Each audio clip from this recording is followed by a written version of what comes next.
Cowabunga, dudes! It's turtle power! I don't know. I don't know what I'm saying with that one. But anyways, what's going on, YouTube? Sean here. Welcome back to another edition of After the Movie. Currently in my theater parking lot. I just got out of an early screening of Teenage Mutant Ninja Turtles, Mutant Mayhem. That's right. This is a new animated film based on the Teenage Mutant Ninja Turtles, which I love the Ninja Turtles. I grew up, unfortunately I'm not wearing a shirt right now of a Ninja Turtles, but which means that I gotta go find mine. I don't know where it's at. But anyways, I do love the Ninja Turtles. Seen pretty much all the movies, seen various animation incarnations of them. I love the Ninja Turtles. So probably my favorite is either the first film from 1990, the 2007 film, which I thought was really quite good, and I think that one's pretty underappreciated. And this one's actually pretty solid overall. So this one's written by Seth Rogen. Actually, it's written by like 5 different people, but Seth Rogen is kind of one of the main people who's like behind this thing. Even before the start of the movie, he had a little intro beforehand. This is a new animated adaptation. It's not based on any other previous incarnations. This is a straight reboot, because they do different things with the Turtles lore, if you will, and it takes a bit of a different approach in some things that it does that I wasn't quite familiar with. Now, keep in mind, I'm somebody who hasn't watched every single animated incarnation. I remember the 80s one. There's one from 2003. I love the 2007 film. I think that one's quite good. And I'm somebody who even has a soft spot for the Michael Bay Ninja Turtles movies. See, those are movies where I just check my brain at the door and I'm just like, I'm just going to have fun with this thing. They're ridiculous, but it's a movie about Teenage Mutant Ninja Turtles. It's a really ridiculous thing, but I still love it anyway. So this one is a fully animated film. The first theatrically released animated film since the one from 2007, unless I missed something. I mean, we've had other animated adaptations like Batman vs. Ninja Turtles. That one's actually pretty good. A little bit different than the comic book that it's based on, but I quite enjoy that movie. It's Batman and Teenage Mutant Ninja Turtles. In fact, where's the sequel to that? I'd like to see that. But yeah, so this is Mutant Mayhem. The art style is more reminiscent of Spider-Verse, which I'm kind of okay with, because I think Spider-Verse has really creative, innovative animation, and I think that animation style really does suit the Ninja Turtles going in here. Obviously, Spider-Verse kind of does its own thing and mixes in way more styles, which this one kind of does similar things. I think a lot of people are going to draw some similarities between Into the Spider-Verse and Teenage Mutant Ninja Turtles Mutant Mayhem, simply for the animation style being somewhat similar. But in terms of the story and the execution of it overall, I thought it was a pretty good time. It's 90 minutes long. It moves at a very quick pace. There's really no time wasted with it. It does do some different things with the lore that I'm kind of not fully used to.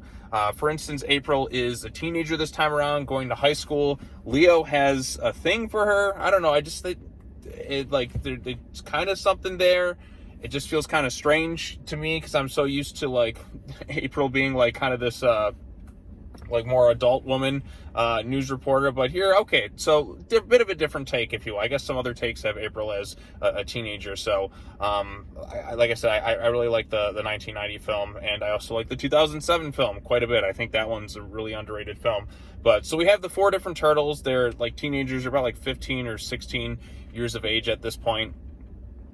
They want to go and blend into the real world. They want to go to high school. They want to do all these different things, but they have their overprotective father, Splinter, and who knows his martial arts. He's not quite a martial arts master like you would expect in other incarnations of Splinter. So the Turtles this time around, they're kind of like, they're very inexperienced in terms of the martial arts. Like, they've been trained by Splinter, who watched it via like YouTube videos and martial arts movies. Like, he's voiced by Jackie Chan, by the way, and they even watch Jackie Chan films so he can learn his skill set. And the Turtles, like I said, are bits of outcasts in this world. They want to fit in. They're kind of tired of being kept up in the sewers. And there's other mutants going on. There's Baxter Stockman, who's kind of just at the beginning of the movie.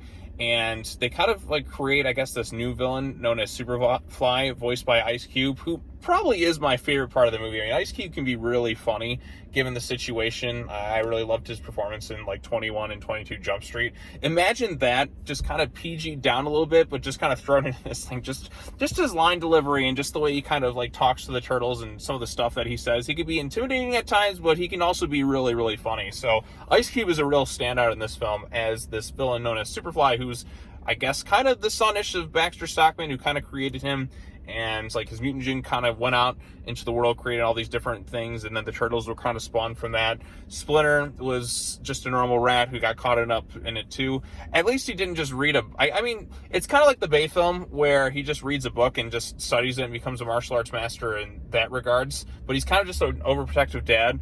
And then Splinter has like this love interest towards like the end of the film, and it gets really kind of weird, and like the kids in the audience were like, ew, gross, because it gets really bizarre. This is more at the forefront of just being a comedy first and foremost, as opposed to Splinter just being full-fledged. I mean, he is like skilled in martial arts, but he's more of a comedic take on Splinter. He's not the kind of wise martial arts master that I'm sort of used to in kind of like the older incarnations of Splinter.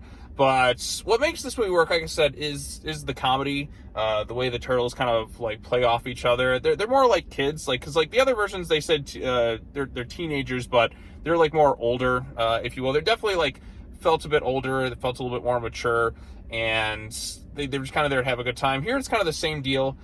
Leo has a crush on April, who is a teenager as well. I feel like some people may not like some of the takes that they go with in terms of the characters this time around, because April is now just a teenager. She's going to high school. Leo even wants to take her to prom, which to me it's like he's a turtle, she's not. It just came across as a little bit weird to me. Where's Casey Jones? That's to me like April and Casey. That's kind of like the go-to, at least that I'm used to, that I really liked in the 90s films, and even TMNT 2007, which TMNT 2007, I think that one's really great and very underrated. This one, again, is really funny, too.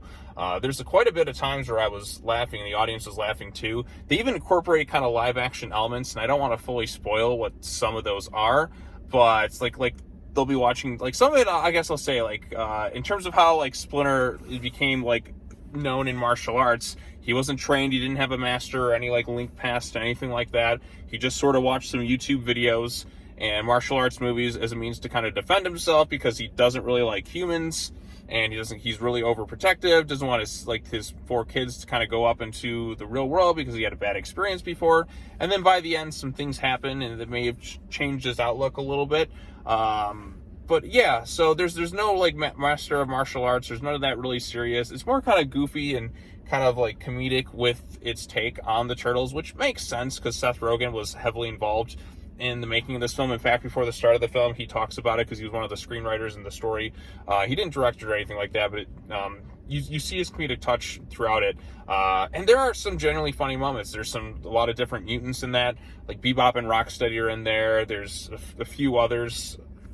Like there's this new villain, Superfly, who I don't know if he's been in any of the more recent TV adaptations. I haven't quite caught up to date with it. The last Ninja Turtles thing that I remember watching was Batman versus Teenage Mutant Ninja Turtles, but I do remember watching some of the 2003 and some of the 80s one. There's no Krang or Technodrome or anything like that.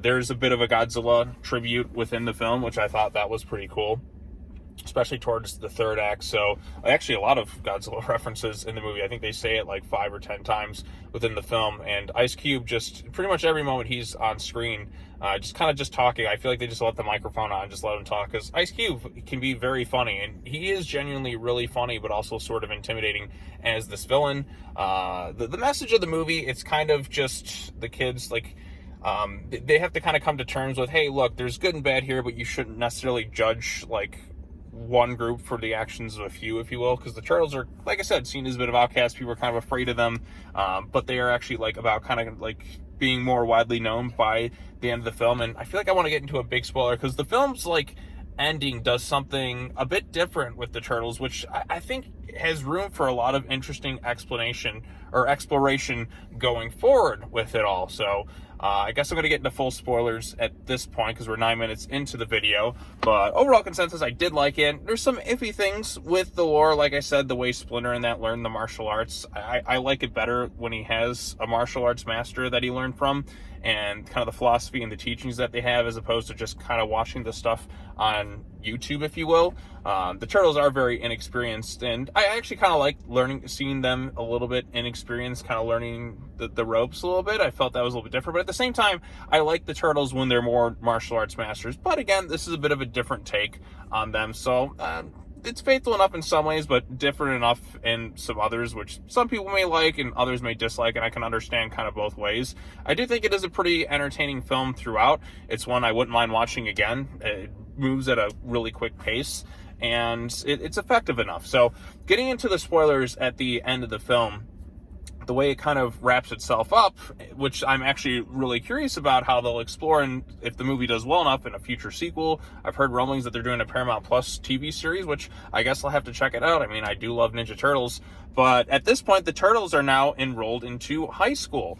So that, to me, has a lot of unexplored potential, if you will, now that they're kind of like out into the world. Bebop and Rocksteady, I guess, are friends with them now. Like, Splinter shows up in the kind of mid-credits sequence as something that these villains are going to use to kind of hunt down the Turtles.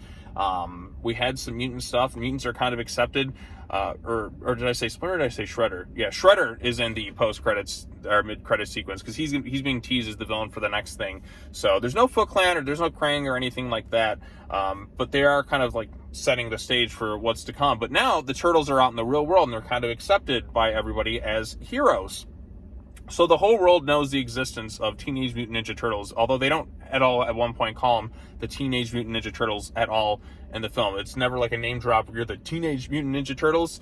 It's kind of like mixed around, if you will, with the names and all that. Maybe the next film they'll kind of get that dropped or anything like that, because I think this one will play pretty well, because I know there's a lot of kids in the theater and parents were kind of laughing and having a good time. There's a lot of jokes aimed at younger viewers, which didn't really work for me, but the kids in the theater were certainly laughing quite a bit.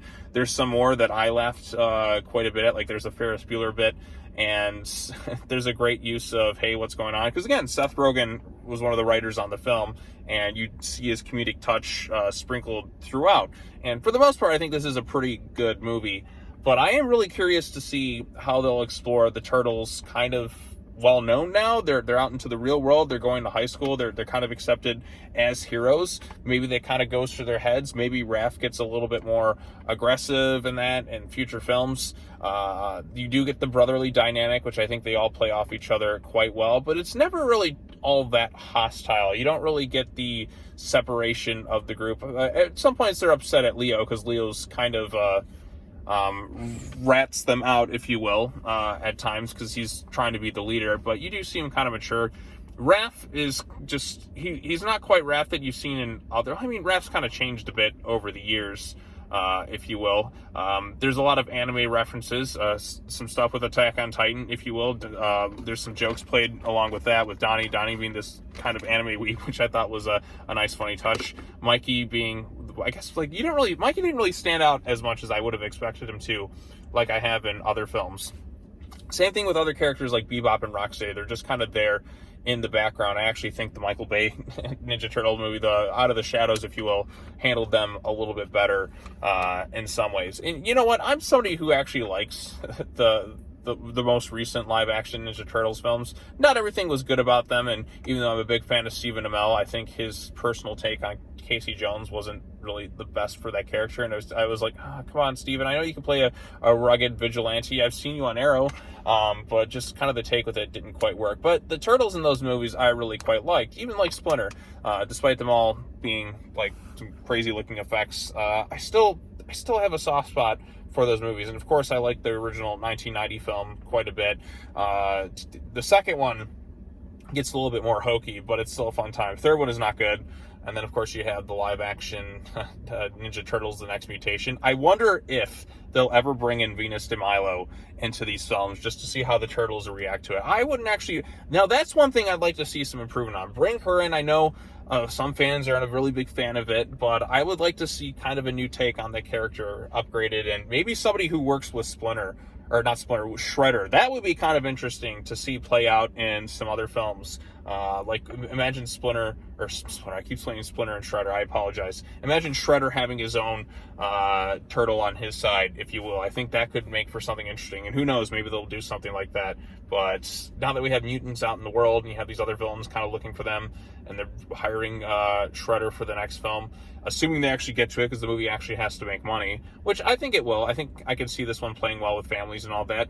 I mean, the box office right now is kind of booming right now with the release of Barbie and Oppenheimer Splinter and all these other films going out, people are kind of coming back to the theater, and I do see the new Ninja Turtles film playing well for the most part, but yeah, so some iffy things with the lore, which I think some fans won't necessarily get behind. Some things were a little bit weird.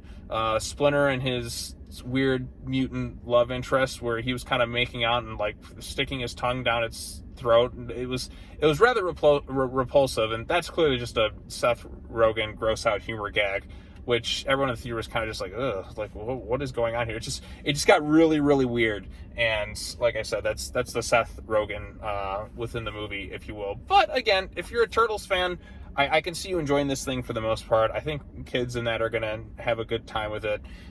There's a lot of jokes geared towards them. There's some nice looking animation.